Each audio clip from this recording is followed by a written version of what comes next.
Hello, this is Pinkie Pie from MLP, My Little Pony, and I'm here with King Gator and Louis. Hey, I'm King Gator, your pal, King Gator here. And I got my cousin with me here, Louis, or what's his name? It's Louis.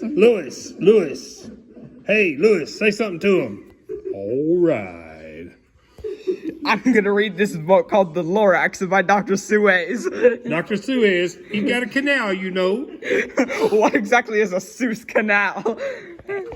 The Suez Canal, you know. Dr. Suez. Okay. All right, I'm gonna be reading this here book. It's dark, it's dark. Right, at the far end of town where the grickle grass grows and the wind smells slow and sour when it blows, and no birds ever sing excepting old crows, is the street of the lifted Lorax.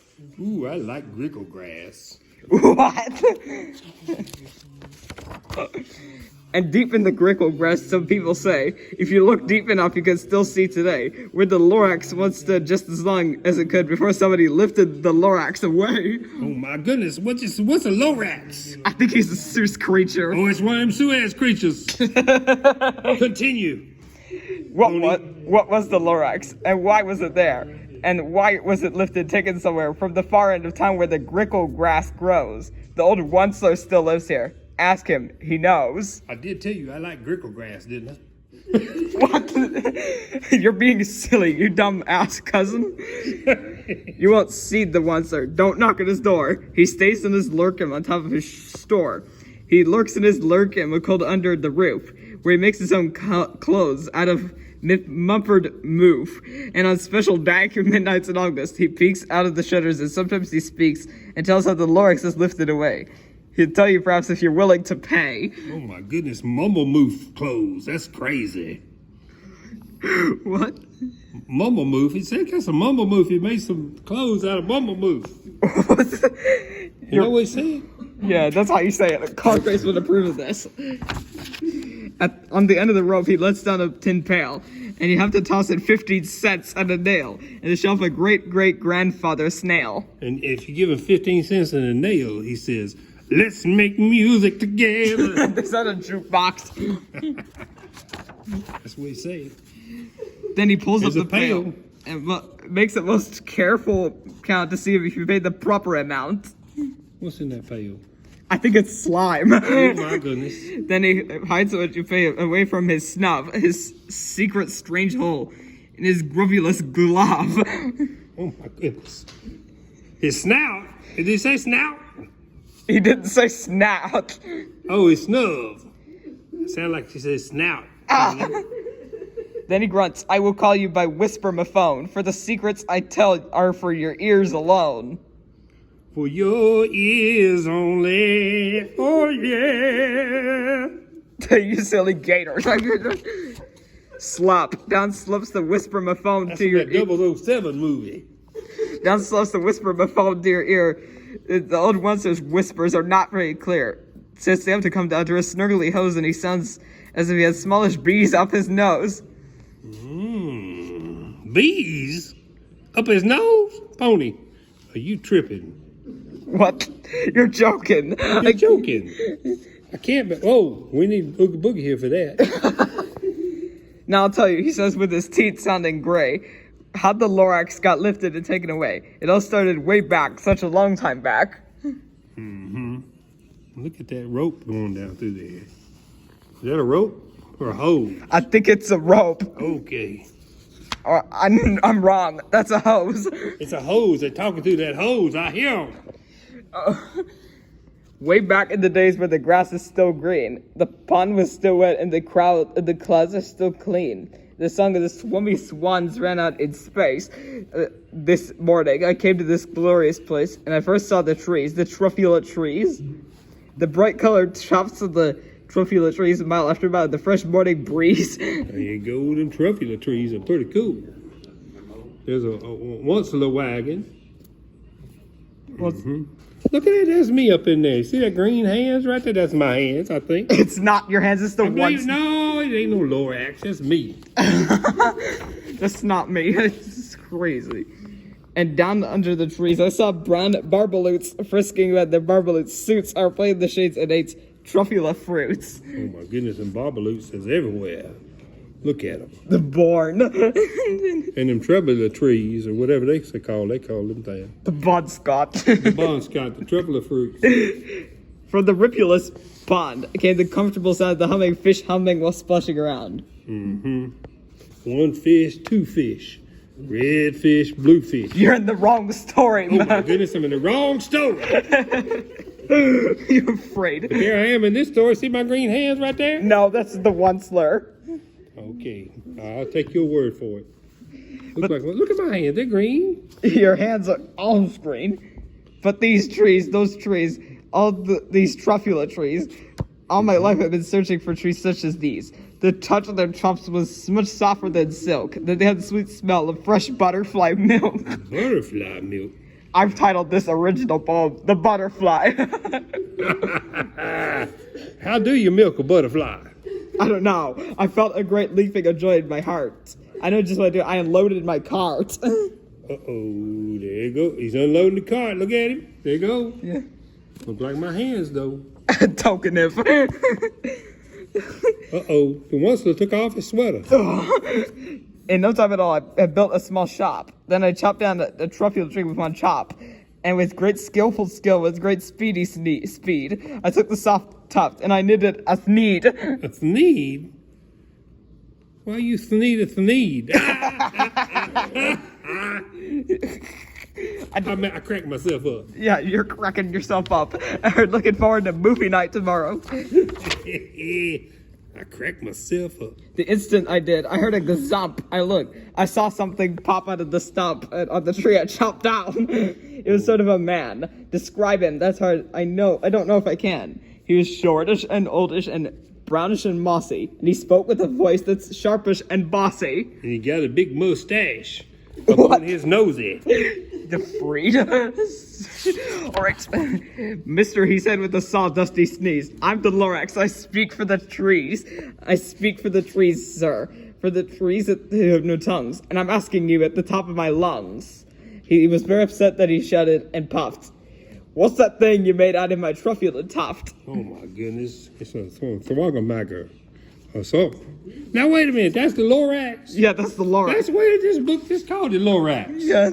Oh, you the one the book about. Yeah, that's an essential book. All right. Yeah. It ain't about bluefish and redfish and stuff like that? There ain't no bluefish and redfish. All right.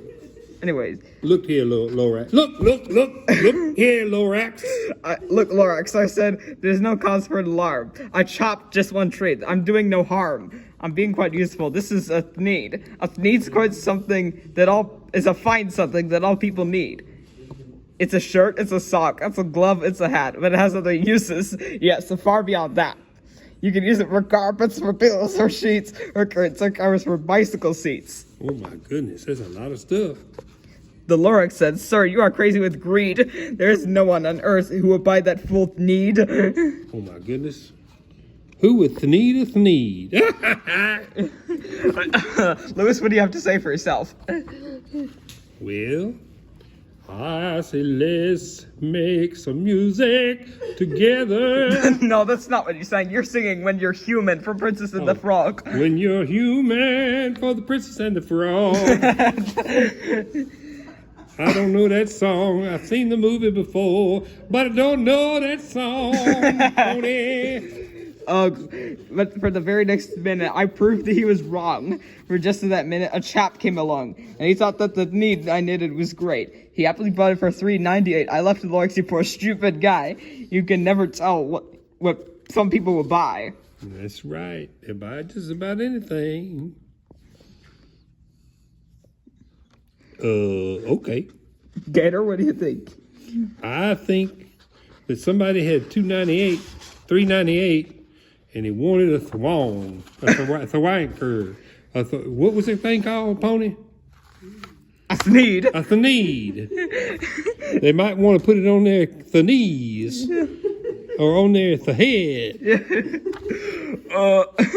I repeat, cried the Lorax, I speak for the trees. I'm busy, I told him, shut up, if you please. I rushed across the room, and in no time at all, I built a radio phone. I put in a quick call. I called all my brothers and uncles and aunts, and I said, listen here. Here's a wonderful chance for the whole Once-Thor family to get mighty rich. Get over here fast. Take the road to North Niche. Turn left at Weehawken. Sharp right at South Stitch. What do you make that phone out of? You made the phone out of some need or something. It's a radio. There's some more Lorax trees for that or something. What do you think? I don't know. Well, I think he might have made it out of some phone parts. Richard F. Carr invented this. That's just the Bon Scott filled with needs. Oh no! But I didn't know time at all. In the factory I built, the whole Once-Thor family was working full tilt. We were all busy. We are all knitting needs, just as busy as bees, to the sound of the chopping of truffula trees. Look at them trees can't talk. They need somebody to speak for them. I think that's the Lorax. Oh, okay. You bro, we're definitely making music together. Then, oh baby, oh, how my business did grow. Now chopping one tree was too slow. Oh my goodness. So I quickly invented my super axe hacker with whacked out 4 truffula trees at one smacker. We were making needs 4 times as fast as before, and that Lorax, he didn't show up anymore. Let's cut truffle trees together. Wrong song. How could you do a thing like this? Arby's, we have the truffula trees. The born. But the next week, he knocked on my new business office door. He snapped, I'm the Lorax who speaks for trees. Which you seem to be chopping as fast as you please, but I'm also in charge of the brown and barbaloots who played in the shade of their barbulous suits and happily live eating truffula fruits. Now, thanks for hiking my trees through the ground, there's not enough truffula fruit to go round. And my poor barbaloots are getting the crummies in because they have gas, no food in their tummies. Listen here, Lorax, you talk again, and I'm gonna have to call the manager. You're getting the manager, lady. Tokenism. They love living there, but I can't let them stay. They have to find food, and I hope that they may. Good luck, boys, he cried, and he sent them away. You do it, pony. I the Once-Thor less said, but as I watched them all go, but business is business, and business must grow regardless of crummies and tummies, you know? You know what he's saying? He's saying, look, there's the Bon Scott. You might go back to McDonald's and get me a hamburger. Hamburger with the Bon Scott on it. Maybe you should try sending me a video of getting McDonald's Squishmallow. McDonald's Squishmallows. Yeah. That sounds like a good video. Yeah, you can definitely do that. I sent you a video about having a ball. Okay. I meant no harm. I most truly did not. But I had to grow bigger. So bigger I got. I biggered my factory. I biggered my roads. I built my wagons. I biggered the loads of the needs I shipped out. I was shipping them north to the south, to the east, to the west, to the north. I went right on biggering, which more needs. And I biggered my money, which everyone needs. What is Louis? That stinking need factory. Yeah, I know. They're taking all the trees, the wibble wobble trees, whatever they call, and they're going to take them and make some thneeds. Then again, he came back. I was fixing some pipes with that old nuisance. Lorax came back with more gripes. Oh my, the Lorax is speaking for the trees again. I'm the Lorax. He coughed and he whiffed. He sneezed and he snuffled. He snarled and he sniffed. Once-Thor, he cried with a crufulous croak. Once-Thor, you're making such smokulous smoke. Oh my goodness. My poor Swumby Swans, why he can't sing a note. No one can sing with his smong in his throat. Look, I can hold my cousin up with one hand. That's a fake circus trick. I'm going to show you the next frame. And so, said the Lorax, please pardon my cough. They can't live here, so I'm setting them off. Where do they go? I don't hopefully know. They may have to fly for a month or a year to escape from the smog who smogged up around here. There's some birds flying in now. It's weird. What's more, said the Lorax, his dander was up. Let me say a few words about Gluppity Glop.